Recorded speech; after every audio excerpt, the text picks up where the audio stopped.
sakuyona ngoba zisezwini. Oh yeah. Umzalwane akaguli. Nangolodwa usuka kwenzeka agule. Umzalwane nje akaguli. Uma nje mukela uJesu usuke ehlukana nokugula kusukela ngalelo langa. Right. Into ahlangana nayo zizimpi zohambo lwakhe. Okay. Izimpi zohambo lwakhe azikwazi ukumnqoba, uyena omela ayinqobe. Right. Kungenzeka ahlaselwe icancer. Right. Angagule ahlaselwe icancer. Icancer ilona ukugula kumzalwane. Akuchaza ukuthi seyagula. Cha. Impi abhekene nayo lempilo kumele ayilwa inqobe. Ingakho uma imphethe angahambe memezela kubantu ukuthi uphethwe icancer. Bethe bazalana nothandaza. Yeah. Isempini kulamalanga. Anothandaza omunye mina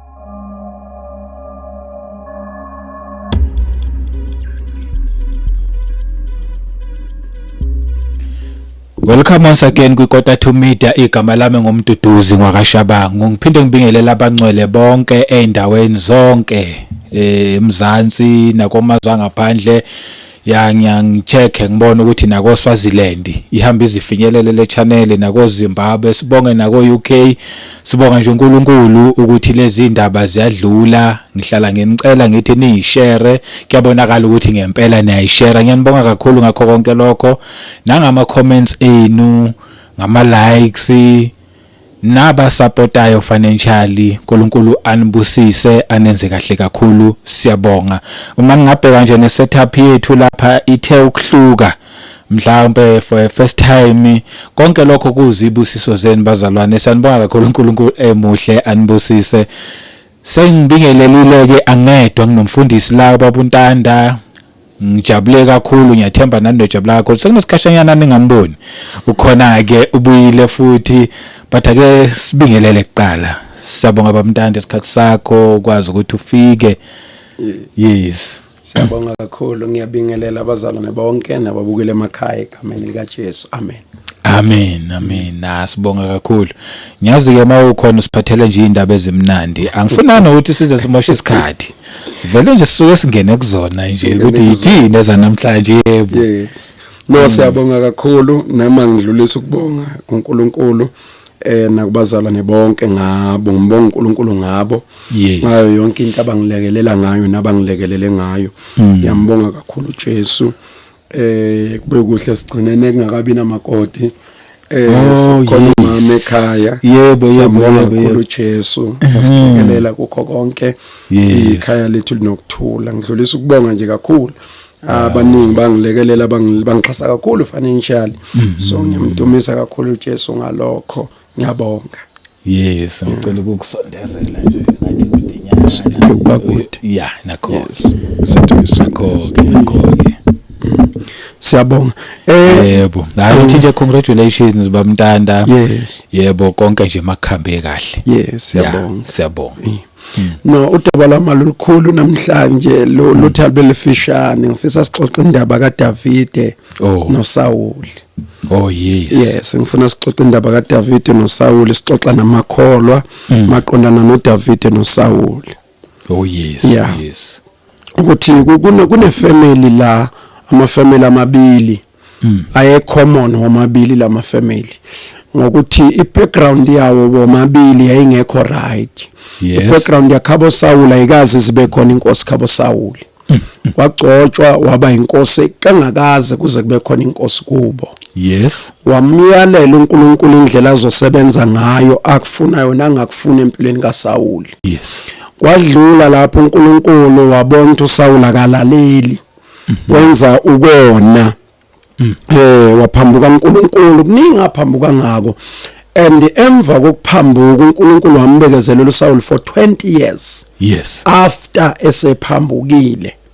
Waqhubeka waba inkosi for 20 years. Yes. So kwahamba uNkulunkulu wafika la etshela khona uSamuel ukuthi hey uyazi mina bengikhethele lo muntu kodwa akangilalelanga. Ngiyamkhipha lo muntu ngizozicobela wami. Wasecoba kuDavide. Yes. Wamenza inkosi. Kodwa ngifuna la sebelwa uDavide noSaul. iBhayibheli liveza ukuthi ngelinye ilanga lele uSaul wafika uDavide. wamficelela wasika nje ingubo yomphetho wahamba nayo wenza ubufakazi wathi la ulele khona ngifikile mina ulele nansi into ubufakazi balokho angikuthintanga ngoba ogcotshweyo kaNkulunkulu akathintwa. Oh yes. Wamyeka uDavide ke wangambulala wazenzisa kuSaul wazenza okhalayo wenza yonke imigilingwane wampha nonkosikazi wamphuca wamqambela amanga wamenzela izinto eziningi kodwa uDavide akambulalanga kwala noma induna zakhe sezithi mbulalo nanguSaul wathi akekho uvunyelwe ukubeka isandla kogcotshweyo kaNkulunkulu. Yes. uSaul wafa wayifela yena engabulawanga uDavide. Umfana waqedela uSaul wabekwa icala uDavide wathi akabulawe ngoba ubeka isandla kogcotshweyo kaNkulunkulu wabulawela lokho. Kodwa ngifuna sibuke lento yomuntu onjengoSaul. uSaul usaba uGoliath. Umhlulile nje uGoliath dismal kubuka wonke umuntu amhlula uGoliath wayeqhaqhazela uGoliath mayekhuluma ethi akulethe umuntu oyedwa and umuntu oyedwa emusho Saul.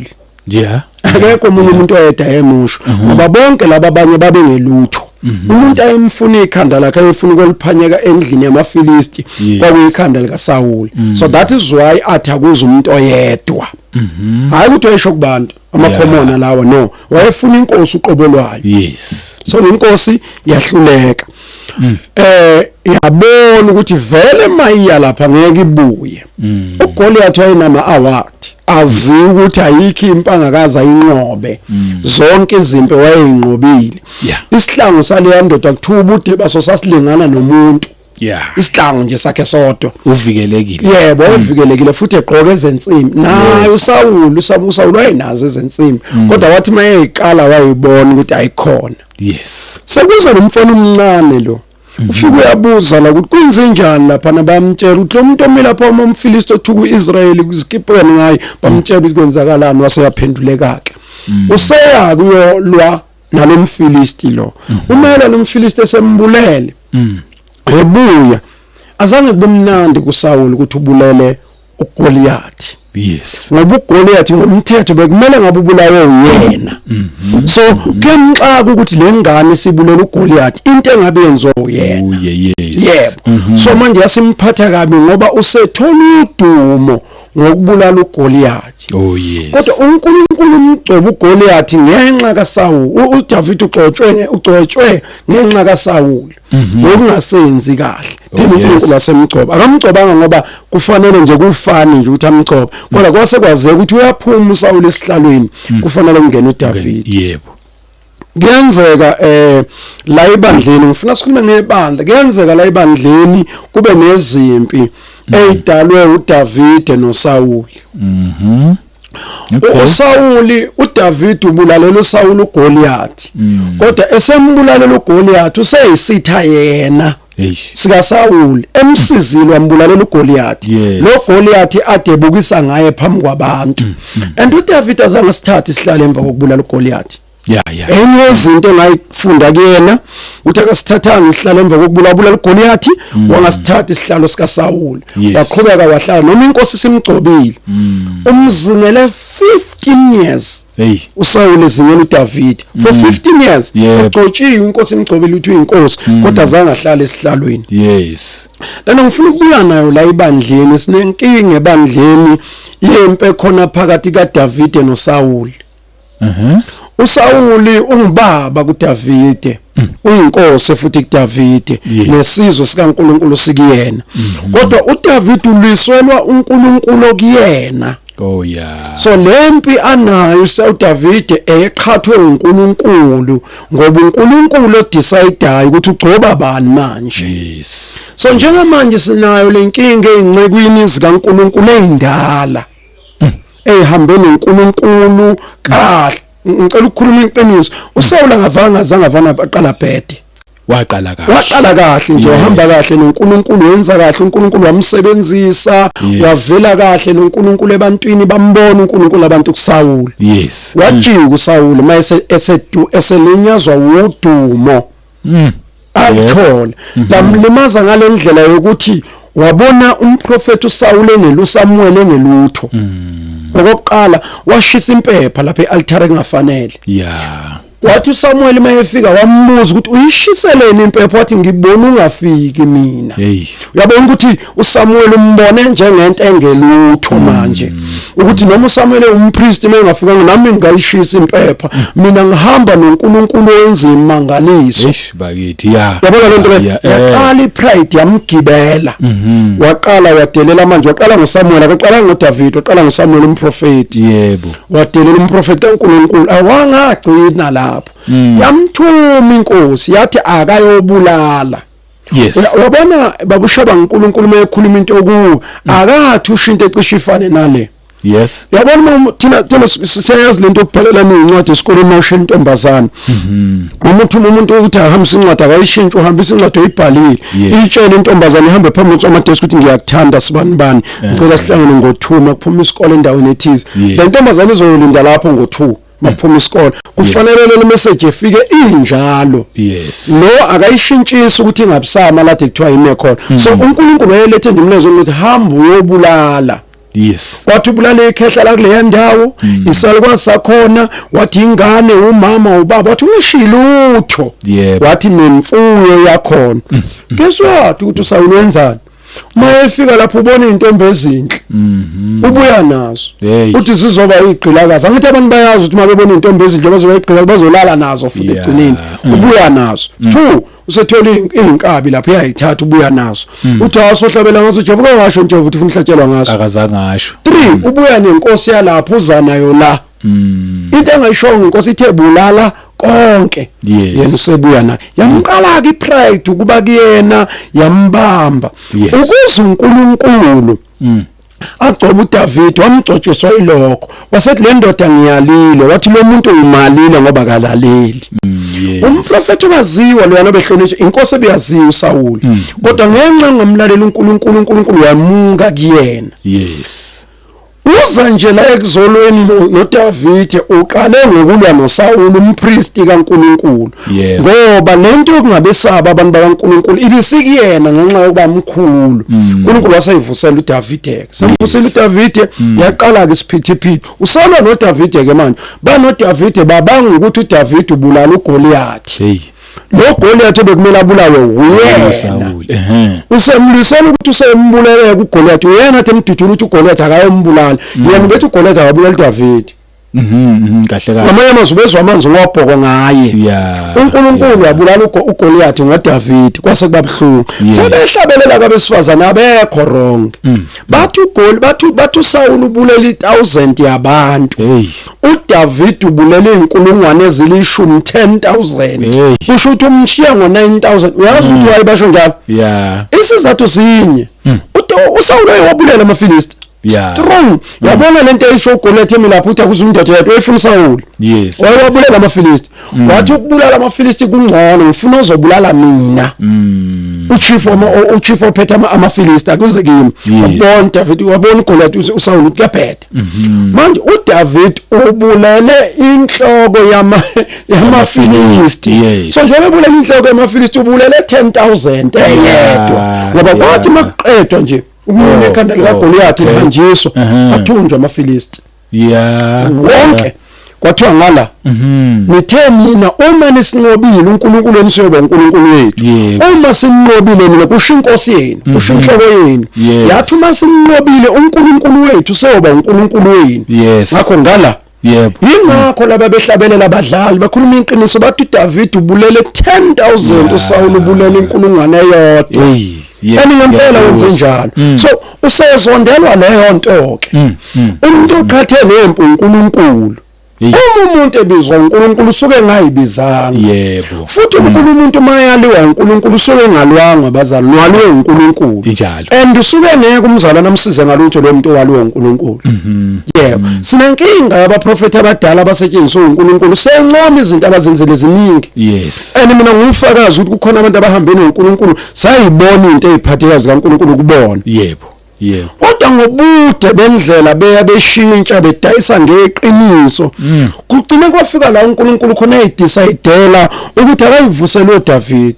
nakho nabo David bagadile uNkulunkulu hayi ukuthi nabo bayatamasa nabo bagadile ukuthi mabenze njengalabo uNkulunkulu uzobakhipha uzovusa futhi abanye oDavide uzovusa abanye that is why umuntu obizwe uNkulunkulu le ndaba kumele ayiphathe ngobunono ngoba ingathathwa nomini hey bakithi uyazi ukuthi babushaba ngikhona into engiyiputhisile kubantu ababizwa uNkulunkulu yes kubantu aba 1000 ababizwa uNkulunkulu bawu5 abazalwa abantu abarish oh yeah bawu5 ngikhuluma nge1000 hayi nge100 kuyingceke ezi1000 ezabizwa uNkulunkulu bawu5 abazala abaright okwathi nje mayezubizo bamsupport kwathi wahamba uNkulunkulu kubizile yes bonke mawuthi ulandela izitori zabo uhlala nabo phansi bakuxoxela ukuthi yabona mangathiwa uyabuza ukuthi ngiyathanda ngibomfundisi number 1 ngengivuma number 2 mangaxoxela ibackground yakithi ukuthi ukhona yini umuntu ozalwa ku1 room oye kumsebenzi ayoshumayela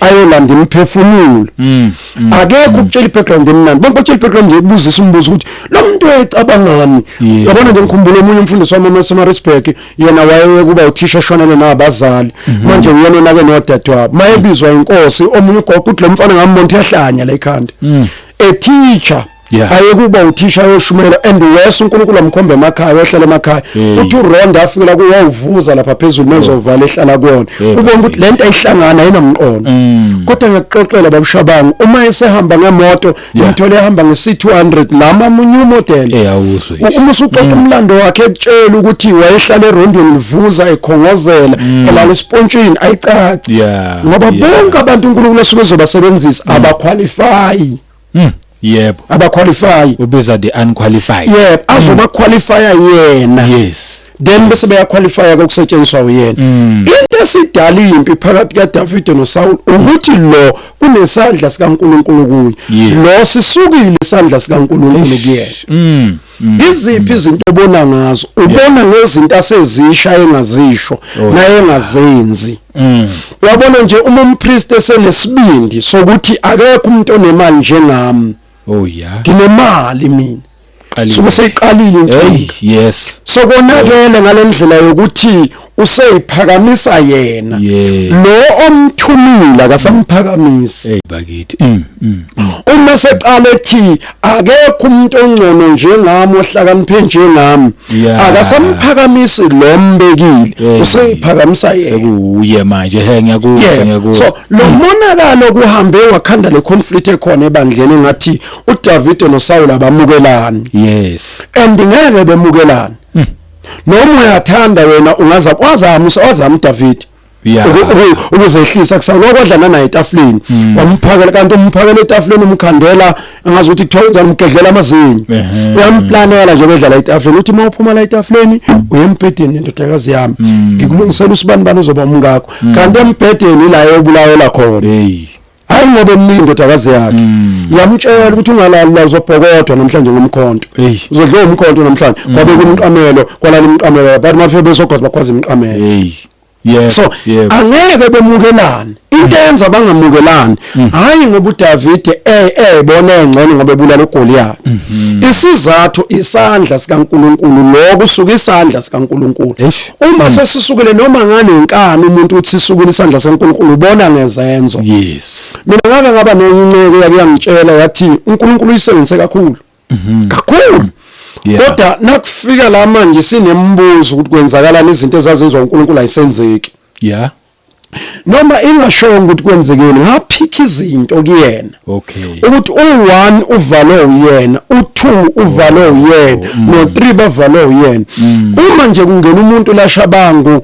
simtshela ukuthi awufike khona la ekhaya kaphuma umuntu engaphilanga mayethandazelo ngugogaranti mina ngidlala kumina uma ngibeka izandla nje uyasukuma la ekhaya akusashiya ukuthi uJesu uyena ozekuye uzokwenzela isimangaliso nathi uqobo lwethu safika sinjengawe wenza isimangaliso waguqula isimilo sethu ngizwa kahle waphilisa abantu abagulayo sibuka ngamehlo wena uzoba ufakazi walezinto esishoyo ukuthi uJesu waseNazaretha usakwenza namanje umuntu athi mina ungithathi kancane usudlule kwabantu bakubeka izandla ayilunganga inkinga yakho ufike kumuntu oright ke manje zokubeka izandla leli inkinga siqalileke ucutha izinto ezibalulekile ezizokwenza ube right.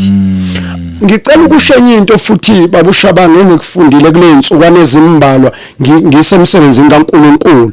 Ngifundile ukuthi umuntu ehamba noNkulunkulu ezehlisile ephansi.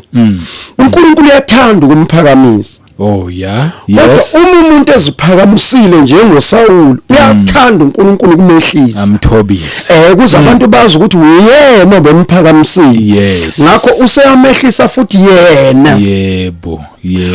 Uyazi uma esemthobisa uNkulunkulu umphuca izinto athena amandla ngazo. Uyazi ukuthi uSaul besatshelwa impi. Akukho onye beSaul. Bethonga ukuphuma uSaul uyaphuma impi yakhe. Kuthi uIsrael uzophuma nale nkosi eyaziwayo ekuthiwa uSaul. Yebo kutabula. Vele bazobuya bewinile. Base uNkulunkulu akumenzela kubelula. Khona uzobona ukuthi mina ngithi ngithatha amandla okulwa. Ayisalele yedwa azozibona ukuthi uyedwa ke manje. Angisekho mina. Wafika uGoliath. Wamfaka umoya uNkulunkulu uGoliath ukuthi akathi. Ngicela kuze umuntu phela lela gama lithi ngicela umuntu oyedwa lalingasho abazalwane lalingasho Israel lalisho uGoliath lalisho Saul impela uthi woza wena silingane thina nawe ngoba siyalingana amakhosi sobabili woza soba sizobhekana sobabili ongena entangeni so izingozi lezi izinto eziqala kayikhipha uNkulunkulu emntwini uNkulunkulu bekusebenzisa eduma yena ungadumi wena eduma yena ngawe. Yes. Uma sekuwena odumayo uyayithatha uNkulunkulu lento emenza ekwenza wena udume ekufanele idumise yena. Oh yes. Umbona ngani umuntu mase duma umbona ngokuthi mabemfonela abazalwane bethi akazoshumayela athi ngicela ukuthi ngaphambi kokuthi ngifike fakani 4000 ka petrol. Ngicela nibhuke ihotela engizolala kulo ngilala ehotela elukuthi ngiyacela ilunch ngidle endaweni ethize nesapho ngizoyidla endaweni ethize. Bese ngicela ukuthi iminkonzo iphuma ningilethe ehotela ningilande futhi ngesikhatheni ngifuna ngaso. Bakithi sekuphakama yena lo omthumile akasaphakama. Tasuweke uNkulunkulu adecide ekhona ngoSaul ukuthi umuntu onje ngisebenzi ngakalaleli. Yes. Ufuna ugcina ngalokho nginikeze ithuba babushabanga ukuthi ezinye zezinceke ezishone ezincane ngidiscover ukuthi zibulawa ukuxabana nomqashi. Okay. Yebo. Eyiningi ngiyakusho lokho futhi angengixolisa zife ngenxa yokuxabana nomqashi. Ezinye zihamba nje ngoba inkonzo ezaziyoyenza ziyiqedile. Kodwa 90% wezinceke ezihamba zincane zihamba ixabene noNkulunkulu. Ngoba ayinqeni kuma phambi kwabantu begcwele zibatshela ukuthi zifuna malini. Ayinqeni kuma phambi kwabantu ziyisholo ukuthi zona ngeke zilimise itende la emaplazini. Kodwa uNkulunkulu ebethe kunemphefumulo ayifuna emaplazini. Yingakho izwi lenkosi kumaHebheru lithi solanda ngemphefumulo yabantu. Ngoba bazobuzwa labantu ukuthi uma uNgcwele wathi kuhamba uyomisa itende endaweni ethize ngamawa kungekho ngisho umgwaqo ongangena imoto awuyanga ngani. Bebengikwenye indawo lapha eZimbabwe engifika mangala lapha ngekulimisa itende. Alidinga indoda nje engena house to house. Okay. And ngiyakuyifaka ikick and bhoboza netie. Ngoba ungafika idust iqedile ngawe isuthi ingabonakala ukuthi unesuthi umthetho wakho. Bangayibonela umuntu obrown nje. Umjulu ukuqedile ngawe 2 ilanga lenza esho leshisa ilanga lapha. Likwenze wamnyama. So lapha kudingeka umuntu oletha uNkulunkulu hayi umuntu ozovela yena. Yes. Abantu balapha basidinga isingisi. Badinga nje uletha uNkulunkulu ngolima abaluzwayo. Ngoba bafuna uNkulunkulu. Bamuzwe yebo. Ile nkinga ke sinayo ukuthi kuhamba kube ngathi kuvuleka ikhala kuyaqashwa njalo kuyaqashwa kuyadilizwa kuyadilizwa. Ithina abantu abasetshenziswa uNkulunkulu esihamba sishaya udaka. Oh yes. Bese belimala abantu bakaNkulunkulu bangazazi ukuthi bafika. Angisho ukuthi kunganikelwa. Kubhlungu babushaba ngokuhamba uyoshumayela ubuyinga nangishumayela ukugibela. Kubhlungu ukuthi ungakwazi ngisho uphuza udrink etebhasini. Angichazi lokho. Angichazi lokho ukuthi abahlupheka abantwana bakaNkulunkulu besebenza ukugugela isicathulo sizisibheke phezulu abantu ngaboni ukuthi ugugela isicathulo. Angichazi lokho ukuthi ababe njalo abantwana bakaNkulunkulu ungaqoka isudu baze basho ukuthi nangoke ku podcast ngigqokele usuti yakhe cha ngiqondi lokho Yes. ngiqonda lento yokuthi akangene uNkulunkulu amphakamise umuntu aphakanyiswe uNkulunkulu yena angayiphakamisi yena aphakamisa uNkulunkulu ngoba kunezwi lenkosi elilapha encwadini amaHubo ngasazi ukuthi chapter 1 elithi uma ngiphakamisa ngiyokunika ingcebo nodumo uNkulunkulu kwenza lokho hayi wena yebo yabona nje mase uphakamisa yena uphakamisa yena kunike nengcebo yena hayi wena ufuna ingcebo wena okwakho ukumphakamisa yena aphakamisa wena ingakho njalo ngiyengigade lento yokubonga kubazalwane lethi hey ayibazalwane bekungifanele cha asikisi ngiyayithanda le ndawo lethi nje uJesu akathatha udumo nangemali ngimnika udumo nangokudla nangendawo yokulala nangezembatho ngimnika udumo angimdumisa umuntu ingakho mina ngenza isiqiniseko babushabanga ukuthi even usho umzana wakangithengela ingubo angizenzi umngani wakhe ngoba ngihlangene nokuthenga kwakhe ingubo ngihlangene nomthengisi ingubo angihlangene naye yena ethenga ingubo nomuntu okangilethela igross endlini angihlangene mina naye mina ngamiyeka kuphela unyaka ngamfoneli yena engithengela igross mina thola ukuthi akalithola ucingo oluvela kimi ngoba angihlangene nokuthenga kwakhe igross ngihlangene nalo othenga akathenga igross ngoba mina mangidinga igross angitshela abantu ngitshela lo thengisana igross ukuthi bengicela ungisize kule nyanga ungenzela ukuthi baba njengomqashwa wakho bese yena enza ngendlela yakhe ukuthi usebenzise bana ngimenza umngani wami lo muntu ngoba angifuni bekhona umuntu engimgonela la ukuthi wangenzela ukuthi fona noma sekufika isikhathi sokwehlukana kwami nomuntu inkosi sithi kuphelile inkonzo ade ezoyenza iphelile angifuni ukumgona ngenkani ngoba kunemali ade nginika yona I the first person ebandleni obengisupporta ngendlela yokuthi abantu abaningi bengazi lo baba lo besikhonza naye ebandleni sikhonza ethatha imali yengane zakhe engifakela 2000 ngenyanga bakithi ebheka isiqiniseko sokuthi igross anginayo bebengazi abazalwana abaningi ngingakumangaza ukuthi emncwabeni wakhe ngile anginikanga ngisho ithuba ngavalwa ukuthi nginganika ngisho ithuba ngisho nje lokufakaza bebazi ukuthi kufike umndeni bukwazi yes umndeni bukwazi kodwa la enkonzweni ngivalwe ngalendlela ukuthi anginikwa ngisho ithuba lokuthi ngisho kusenhlizweni nangendlela engijabule ngayo ngendlela angikhonze ngayo lo mzalwane bakithi osho ukuthi ngendlela engiyona kubona ngifanele ngisho lelo thuba elinjalo ngayibonela ukuthi bebengazi ukuthi uNkulunkulu kade enzani ngayo bengamdumisi lo mzalwane khumbula ngise Cape Town uyena futhi wathi ehamba ngetruck yasemsebenzini wathi baba uNtanda uhleli kahle la uhleli khona ngeza umntwana kaNkulunkulu ngizokubheka ngibona ukuthi nje ngathi hayi baba nginankinga naba bakuleli khaya ngabatshela ukuthi nangumzana ufuna uzongibona bathi is more than welcome ukuze kuleli khaya ngalala ngisho ukulala esengibheka ngisho mina ngikude laba abazali babe ngangibuza khona ukuthi ngidlani ngihleli kanjani kwenzekeni kodwa uNkulunkulu wayesebenzisa lo mzalwane wayenginakekela ngalendlela kodwa emncwabeni wakhe uthola ngalelo thuba lokubonga but ifamily ngahlala nje nayo ngabonga kuyona ngayo yonke indlela ngiqondele into yokuthi kukhona abantu esingabadumisi ngoba sibona uNkulunkulu into ebalekile but ngiye ndaba nje ukuthi uSaul noDavide into abayibanga baba nguGoliath ayikho into ababeyibanga uGoliath kwakumele ngabe wabulawa uSaul uDavide kwakufuna afice uSaul esembulala uGoliath wamfica ngambulalanga ngambulalela wajika wayisitha sakhe ngiyakuzwa mfundisi ubala ama point abalekile nje amaningi especially futhi kule ndaba leyo ukuthi ayengale lapho kule ndaba yokuthi umzalwane unikelile kuwena ukuthi akumelanga uzumgone umenze manje abela eduzane kwakho ngoba kusengenzeka futhi nawe lokho kukulidele ekuthenini uzube nalomoya ukuthi ufuna kunike njalo kanti cha unikwa huye unikwa uNkulunkulu kahle bese ke kungena kule ndaba le because inkulu le ndaba leyo ishoyo kaSaul noDavid and wenze example ukuthi namanje sasekhona lenkinga le uma mina ngikulalusisa kahle yabona ku Matthew chapter 16 verse 24 uthi uJesu mangabe ekhuluma kubafundi bakhe lapha yana uthi uma kukhona ofuna ukuzemva kwami makayidele athabathe isiphambano sakhe angilandele into enginothisayo njengoba ngikulalela kulaba abafana noSaul. Yebo. There was a time lapha abake bayidela khona. Yebo. Babe sithwele khona isiphambano. Yebo. Babe mlandela. Yebo. But ngenxa ye manje ukuthi yazi mawusuloko uhamba nenkosi uthe uma ngabe uyidela like uyithoba uyakuphakamisa. Yebo.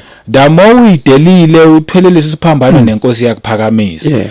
Bese along the way mina mangizwa kahle ukuthi bese along the way bese umuntu esebona ukuthi hayi ngoba sengiphakeme kakhulu sekuyaphela manje ukuyidela manje sekuyimi manje njengoba benze example nje ukuthi umuntu athi mina ngigqoke mhlambe yimi konke yimi nje sekungaye yonke into.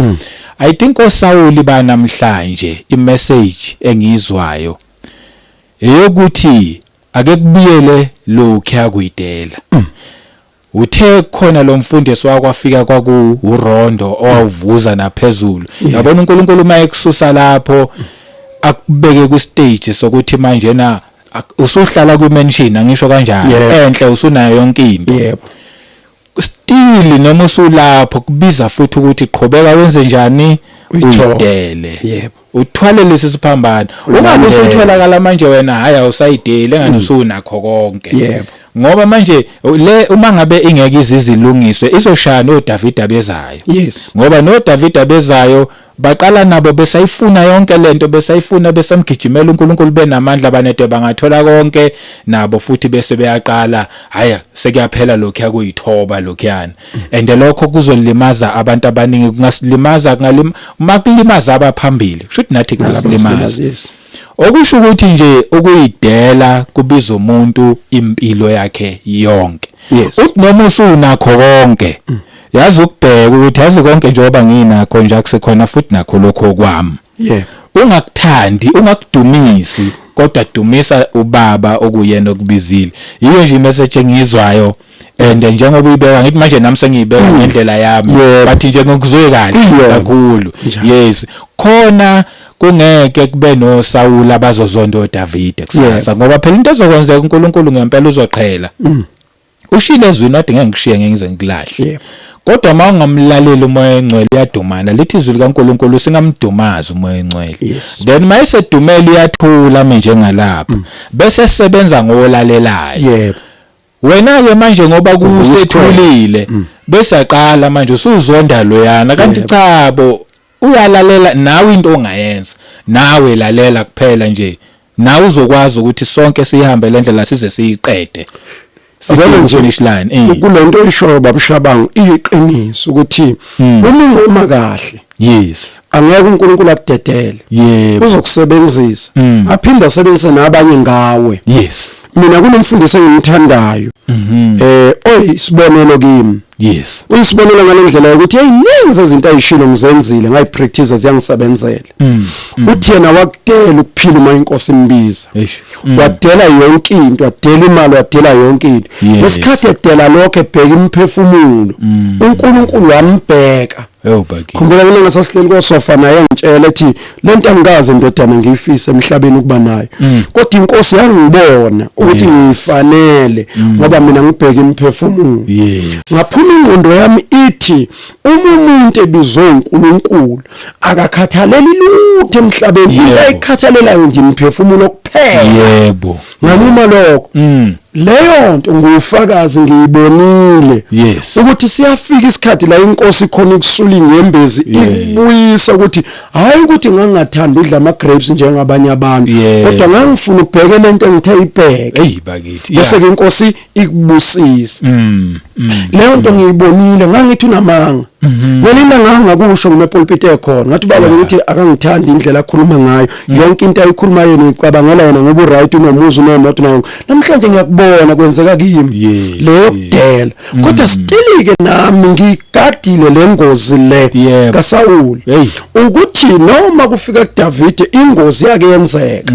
Davide wokungayo empini walala nomkamuntu Hey, yeah. washiya abantu impi ehamba yodwa ingena command into engakazi iziyenzeke yahamba impi yasalelele emva kwalokuthi emayivuka ethi uyazulazula thola abafazi bebodwa bayigezela ngokukhululeka phela ngithi amadoda awekho asempini banqunu ngokukhululeka babona uDavide wacela ukulala na wafuna ukulala nabo ngoba kayanga empini ukuphuma kwiposition ngabuka leyo nto ukuthi noDavide usengagaxela uma engayiqapheli izindlela zakhe waqaphela nje leyo inkosi yabalapho so sengisho ukuthi ke lento isho iqiniso ngendlela ukuthi kufana nokugona lomzalwane umbeke kubabe ngowakho iyona ngozi enkulu kuma church board emabandleni njengoba ubona abantu abaphinga behlala kuma church board njengoba abantu abafundisa abantu ukungathwala emabandleni besifazane bafakelwa imali wanikela kahle nje kungonakeleka ukuthi uNkulunkulu ekhulume kuyena ngo50,000 yawudla inceke ingakazi uphathi lokuyazala u15 hours yadibana no50,000 yadakwa abazalwane laba bangenisa R1,000 R20 bagcina sebezintuthwane wakhuluma uNkulunkulu kubona bawuhambisa umbono kwencekweni kwasho ukuthi akasakwazi ukuthatha umbono abantu abakhipha R20 lo wafika lo ka50,000 wathi baba umzulu usibani bantu bheda kanjani uyabheda phela lona lento yakhe nje ezalukwazi ade ikhuluma le yabheda bakungayithathi lento le uzodlala ngawo kwasho ukuthi akasakwazi ukukhuza ngoba udlele imali usafuna enye kuyo lo akayifuna uNkulunkulu seyifuna kulo so njengoba seyifuna kulo manje sekufuna agade amazwi akhe amvikele lo ngake ngavikela ngake ngaphoqeleka ukuthi ngwithdraw into esho uNkulunkulu komunye umuntu ngezathu zokuthi wayethe uNkulunkulu kimi angitshele lo owesifazane ukuthi uzombusisa ngabantwana wathi futhi ngeke amnike umntwana yedwa uzomnika amawele wathi angimtshele lokho kodwa kayeke lezi zinto azenzayo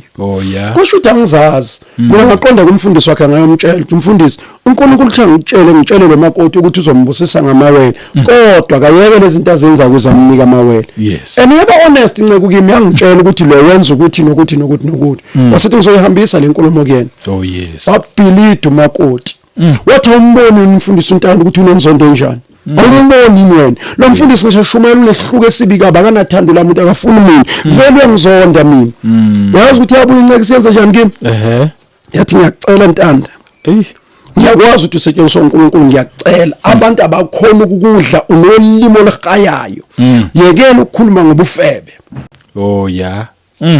it's one yezinto ezenziwa uye lo ethe uNkulunkulu angimkhuze kwasho ukuthi sekudinga abe nomuntu ozomvikela umvikeliswa ukuthi akudlayo kuyena uzokuluza mayengama nalento eshowe mina akanayo umntwana uzobe manje yes mina ngiyazi ukuthi funa ngabe ugona abantwana ngendlela engatshelwa ngayo ukuthi angiyomtshela so kwasho ukuthi mina ngihlala ephaketheni lakhe angidli kuyena nginelungelo lokusho lento eshowe uNkulunkulu that is why ke funa umuntu oqophe obizwe uNkulunkulu aqaphele leyo ngozi ukuthi akaphili umuntu ethize ngoba uzogcina engena endaweni kaSaul yes no Saul engaqondile ongena ngako lokho tshela ukuthi mase ekhuluma yena akekho ngamphikisi kanti ukhona ongamphikisi uNkulunkulu makhethi nasaro kwabeka isituru wahlala wathi kusukela namhlanje nonke ningibiza uNkulunkulu akukho umuntu omunye uNkulunkulu ngaphezulu kwamnibiza mina so njengoba nibiza wathi uNkulunkulu ngifuna ukukhombisa ukuthi lo muntu enimbiza uNkulunkulu angeke ngimehlisa lengane nani asuke ebukhosini ngizomehlisa kakhulu menze inkawu ngiyomdlisa utshani lapha entabeni amilisa uboya umzimba wonke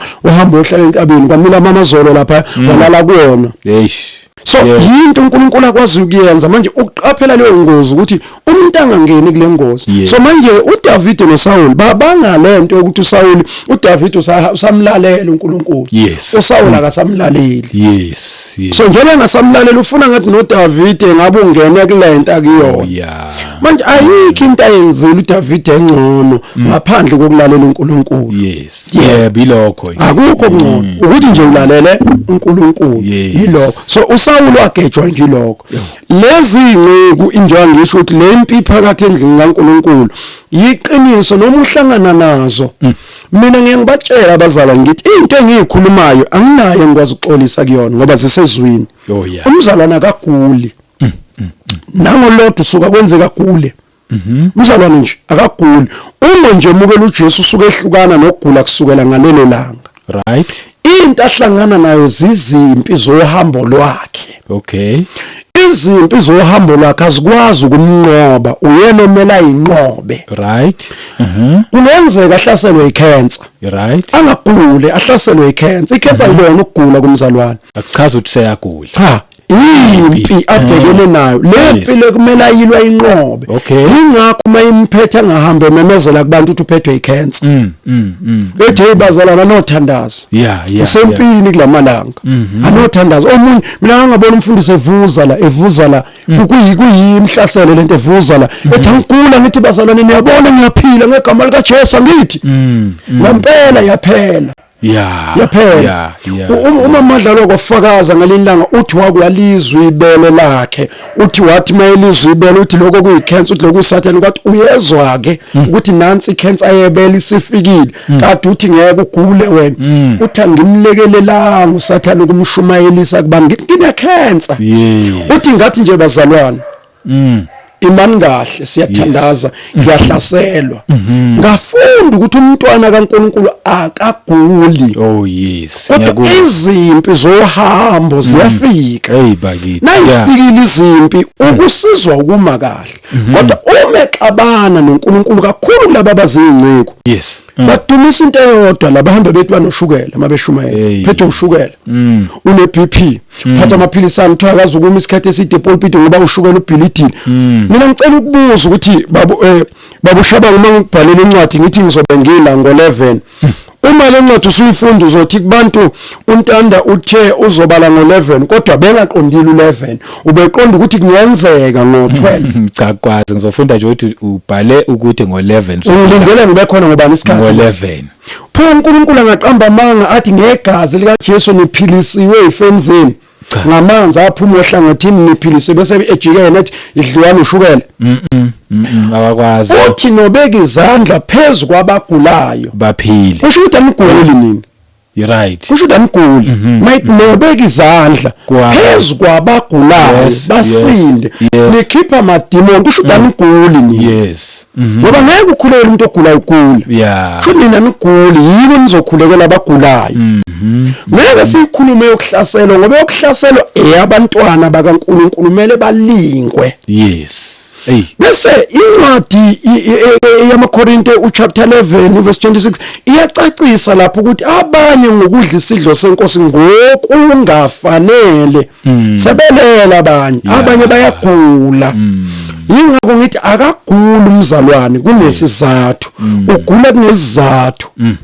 So bengisaqhaza le ndaba ukuthi ziningi ingceke ezife isikhathi singakashayi wathi umntwana kaNkulunkulu bese kuphuthuma ezulwini indlakhe iphela kumanje ephelile la. Akunanje lithi uDavide esekhonzile icebo lika Jehova enelisiwe zinsuku zokuphila walala wabuthelwa koyise. Esenelile akakwazi umuntu ukuhamba noNkulunkulu ahambise komuntu ongathi umuntu ongamazi uNkulunkulu. Unless kukhona ukuxabana okukhona. Ayicanya kuzo mfundisi. No wayibeka kamnandi. Ngathi nje mina asingaxabanini bazalwana kuyindawo zonke ama-elder abancane ingceke kudala zikhona nezisaqhamuka uNkulunkulu ayivusa manje akungabi nengxabano yokuthi engazathi hayi laba sebenjani hayi nalabo abadala nabo sebenjani ake kubuye imessage esayinikezwa uJesu Kristu wathi kwimiyalo yonke eseyikhona wathi kodwa nina thandanani. Ake kubuye nje leyo nto leyo uNkulunkulu esebenziseka nabantanda kakhulu akumelanga ngikuzonde ngithi manje kodwa ngathi usesebenzisa uNtanda kakhulu mina usengikhohliwe kumele nje ngikusupport ngiqhubeke ngikuthande. No ingozi yalokho babu Shabang ukuthi ungaqondi online la emgwaqweni kube kolayini imoto nemoto zihamba kolayini bazo. Uma uhambe ngelane yakho kwenzeka ulimali. Mina ngiyasenza study ne-research ngenkolo. Hayi wokusonta ngenkolo. Kunabantu abadala enginokubathatha mina ngibabeke la phambi kwami ngihlale ngibeke isitulo ngibabeke la. Ngicela ukubabiza ngamagama ngoba ngibasaba babona abantu ababi phambi kwaNkulunkulu nokukhonza kwabo kuyangithokozisa phambi kwaNkulunkulu. Ngeke ngithathe uma madlala ngimbeke la.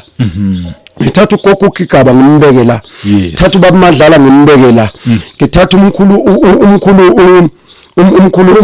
Nkosi yami ngapha eMpumalanga wasebandleni ethu AGC okay uSimelane ngimthatha umkhulu uSimelane uBishop uSimelane ngimbeke la ngithathe umkhulu umsiza lo wase assembly ngimbeke la ngibabuza ukuthi indaba nina la kunamatende khona anemkhutshana ningatholakali right yindaba la ukufica abantu besantuza bejabule bephithiza mina ngingamtholi nivinjwa yini yeah ngibuze kwesibili nikukiswe yini lonke mina nazi nabangaka nisebenzela uNkulunkulu mamadlala uqale no18 namhlanje ubheke ku70 mayinganawo this year uzohlanganisa next year ngibuze nikukiswa yini noNkulunkulu kuze kube manje ningamhlubukanga ngithola ukuthi abantu abahamba noNkulunkulu abadli noma yini babheka indawo abazihambayo ukuthi zinoNkulunkulu na azinawo yini umsindo wodwa ongena uNkulunkulu ngimcaleke uNkulunkulu ukuthi ngicela ukuthi uNkulunkulu walaba walaba mina ngicela ukungena ngibe kanye nalabo noma ngasamenywa ngake endaweni edumile ekuthiwa kugcono nobani kodwa uma laba nje ngingazama ukubalandela ngiyabona ukuthi ngingaphepha ngoba ngiyaqinisekisa shabangu la umuntu kaNkulunkulu khona engekho umoya kaNkulunkulu ngeke umthole noma kunganomsindo ogcwale kanjani kubizwa abantu abadumile kuthiwa masekumusi bani kumizulu lonke kodwa ngiyangibheke mina ngithi labantu abadala angibali ukuthi yilaba kuphela ngibabalile baningi kodwa ngibona ukuthi labantu abadala laba bahambe noNkulunkulu yini enza bangadli noma yini ngithola ukuthi ingozi la ekutheni uNkulunkulu abahamba naye akavumi noma yini bakithi ngiyakuzwa bese behamba la ngithola kunesiphithiphithi kukhona yonke into ilapha mina kwangitshela ngelinye ilanga umama ngangathi ngisemontweni yakhe mtshela mina ngisoke ngizivuselelo ngibiza usibanibani nosibanibani wathi indodana ngicela ukubuza mntanami njengoba uNkulunkulu ekubizile ethe hamba umemezela kule mvuselelo inyanga yonke umlayezo wangomsombuluko usezulwini uzolethwa uzowushumayela ngomsombuluko ngolesibili kunomlayezo wakhona ngolesithathu ufaka umngani wakho enze njani uNkulunkulu ngomsombuluko umlayezo wangolesithathu ngoba uzobe usufaka umngani wakho yena uNkulunkulu enze njani ngoba lo mlayezo wangolesithathu ubeke ukuthi ushunyelwe uwe wenze njani kaphoxeka ngicela nensimbi nensimbi bama asikayithola isayizama wathi nje mntanami ivangeli alidingi insimbi hayibo wathi lo mama kusho ukuthi akacabangi kahle imvuselelo lengikhuluma ngayo wathi mntanami ivangeli alidingi insimbi lidinga impilo yakho namhlanje ngiyayifakaza lento engiyisho ukuthi ivangeli alidingi insimbi lidinga impilo thina siyahlabelele eRandfontein zingekho insimbi uphuma udakiwe uze ukuthi kade uzokhonza bakithi so lento okuhamba noNkulunkulu ngiyayinothisa kubantu abadala ngiqonda ukuthi abaprofeti abadala angibachithi kodwa umprofeti omdala exabana noNkulunkulu umbona ngezinto azenzayo ngizwa kahle ukhona kimi umprofeti ngenze example laba ke bathe sifundisa siqoqaneni sihambe sekuyena ekhaya lakhe siyambona sithola isibusiso sobuprofeti nje kumuntu omdala kaNkulunkulu mina ngabatshela ukuthi angiyi alright angiyi yena umprofeti omdala impela kodwa izinto ayidlayo la ngokwezwi lo mprofeti udla izinto ezingadliwa ngokwezwi so angikwazi ukuguqa umprofeti onjalo okwazi ukudla izinto eziphambana nezwi phela iBhayibheli asiliphalanga babushabanga silinikiwe uyabona ukuthi udlulisa umlayezo akushiyo ukuthi fako kwakho lapho uthi udlulisa lo mlayezo njengoba unjalo uma lo mprofeti eseshintsha lo mlayezo mina ngiyoguqekela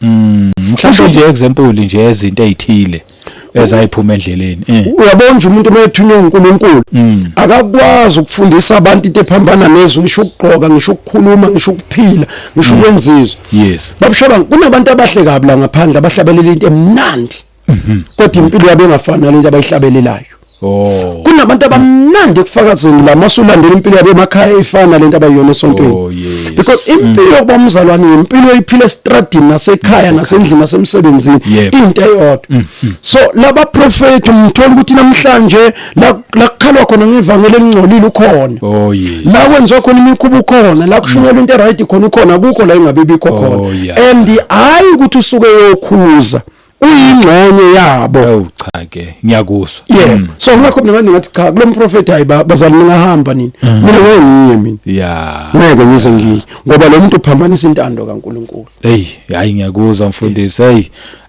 ungempela hayi sibo ukuthi uphinde ubuye ubeka amazwi amahle namnandi kakhulu uthi umzalwane okholwa kuJesu Kristu ngoba abanye abazalwane kodwa abayikholwa lenkosi ngisho kulokholwa kuJesu Kristu akaguli usempini cha akaguli njengoba nje ngesikhathi lesa sakwa Israeli behlangane nezimpi ezinye bayinqobe uma behamba kahle noNkulunkulu bazonqoba uma bebhedile baluza ngoba ibona abadale lempi mabeluzile bebebuya bayobheka ukuthi simoshe kuphi baphenduka mase bephenduka banqobe futhi nathi whatever izifo sibhekana nazo kumele zonke kahle zinqotshiwe zonke okwethu nje ukunderstand ukuthi yibeka mnandi anginasifo ngisempini ke manje lempi ngizoyinqoba lempi uma ngayinqobi ake ngiyibheke mina kuphi lapha engathi ngimosha khona ngiphinde ngilungise kuleyo ndawo leyo ngibhekane nempi awugive up asikize nje ukuphazamisa abazalwana abaningi yasebenze njani manje sebevele bayamkela impi babhekene nayo ukuthi hayi ngehlule vele leyo mpi isiyozinqobe vele isiyongizingifake ethuneni impilanga kube njalo angithi mawubhekene nempi ushintshe ikhali hayi strong lo muntu mamshanga umshizo omncane uphukela kwemzimbeni akwezwa lutho kulo umshizo onamandla nakho angithi mamqale ngezwi uthandaza uyabona bese idinga ukuzila ukudla le nikuzila ukudla ngasinda umuntu uyibona ayisawudingi bese ukuzila somndeni sidinga abanye abazalwane nakho babize sidinga inhlambuluko le ufake inhlambuluko uyibona emva kwenhlambuluko ayikhona ayilungi sidinga intaba le bakithi zonke ikhali uyashintshanisa uyabona umhlangana nezimpi khona isikhathi la uzokhona sengithandazile manje batshela endlini uthi salam nokudla kwenyahamba anginike iblanket yami le mangefa ngefa entabeni angibuyi kodwa ngiyodilika mhla uNkulunkulu ephendule mengaphenduli ngofela entabeni uzolanda isidumbe entabeni ukuthi lempi awuvumelani nayo uma uzwe uthi amandla unalo lithi iBhayibheli libizani nine namandla ethwalana ababuthaka sekufuna ubiza abanamandla nakho mzalwane yashayisa inqola la ngonyaka othize ngalala nentombazane ngwile ekweni wami ngavuka nesifo savuma kuphela emzimbeni so ubiza abanamandla uphendukile ufaka inhlambuluko la ufaka ukuphenduka ufucela umthandazo kuhlangene laba banamandla kumele basukume Nkosi ubuyibuyisele kuwaphenduka osiphendukile uhlambulukile uvuma indaba yakhe konakele phi kuphi indaba kufanele izangoma zale ekhaya zibhule manje ukuthi ikuphi indaba laba abaprofeti sekufanele bayikhombe indaba la ikhona ngoba lokhu prophet okugcwele komsindo welime ebhedayo ku replace lento ebalekile ebandleni ngoba mawungena nje ebandleni kugula umuntu ehlele ngala lo umuntu odila nezifo nomoya okuzwa izifo ufuna umuze umuntu ogulayo uthengena njengakaye nokuhlala phansi bemphuthuma ngezandla mayephethwe isifo senhliziyo bembeka isandla enhliziyweni igama lika Jesu fanele inhliziyo entsha amangale nokuthi lo ngoba ungena kumna utshelwe ubani ukuthi unesifo senhliziyo angithi impi yakhe iliwa abantu bala ekhaya so njengoba sempini sebefikile abakwazi ukulimpi banqobeke so iyona into eyenzakalayo bageja nje lapha bazama akusike ukugula lokho impi ufana nokubeletha ngicela umngami ngithi ngiyakuza ubelethe ngobuhlungu saphila uyobeletha nje kahle futhi uyothi uhamba la ekhaya ngibeka izandla mangingekho uyothi abakubeka ifoni endlebeni ngisho ukuthi hamba deliver abantu bafike bezemhlabeni ngoba ukubeletha isimiso sikaNkulunkulu asikwazi ukuphila nesiqalekiso sesingabantwana bakaNkulunkulu uzala ngobuhlungu sekufanele manje isibusiso somntwana usamukela uzutshela abantu ukuthi ngadeliver ngendlela engimangele nami ukuthi ngimbeletha kalula kanjani umntwana umthandazo wendoda kumele umthandazele umkayo ukuze athande ukuzala abanye futhi kusasa abantwana. Funa umkhulekele ungena emkhulekweni futhi mama nje besuke ekhulana njengazila ukudla funa zila ukudla na dablisho mako 3 days wakafaka 3 days kamama manje 6 days. Thatha insuku zikamama uthi inkosi lezi ingane akufa ingane ngifuna abantwana bephelele ngiyabadinga abantwana kuleli ekhaya. Uma ezohamba umntwana inkosi ayikhuluma ukuthi umntwana iyamthatha. Uma kuukuthi uyahlushwa inkosi ikhuphela ukukubuyisa yamukela ukuthi inkosi yenza lokho. Safica uhayiza lapho ukhaliso komuntu esingazi ukuthi sokubiza ngani. Ngibona isizwe lesamandiya sakhala. Ukhale njengabe emncwabeni ukhalise kwamandiya. Kanti kufuneka lapha nasimasifikile ukuthi umntwana kaNkulunkulu lo ndoda ngoba kufika ingane embi ya strong kangaka. Iqonda into ihlakalo ukuthi yimpi le. Bakithi ya. Akagulelwanga zingane kade esempini.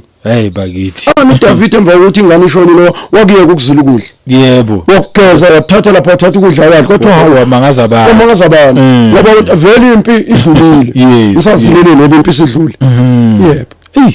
Mfundisi I sabonga mfundisi indaba emnandi nje nevalisa semnandi sashisa singalokho sisakude kakhulu. Sibonga kakhulu. Mhlambe nje utholakala kuphi?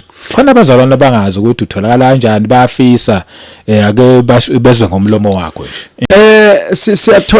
Ngiyatholakala lapha ku TikTok ngikhona uSiphiwe Ntanda nalapha ku Facebook uSiphiwe Ntanda bese kuthi ku YouTube futhi ngikhona ngiyatholakala khona bese ngitholakala enambeni yami ke 076 896 3615 okunye ke sesiyakhonza endaweni eziningi. Ngenxa yokuthi abazalwane basihlupha kakhulu bebizwa ukuthi Mola khonza. Yabona nje mase Joburg isikhona siyakhonza eJoburg. Bazalwane bahlala eGauteng yebo phakathi eDrobheni sesiyakhonza ePark Town. Sesinendawo umzalo mayefona nje semlayele uthi ukhonzaphi.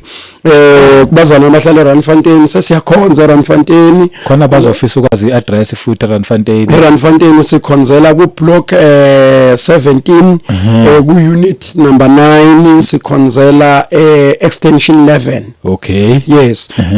Edzanini siyakhonza enkowankowa.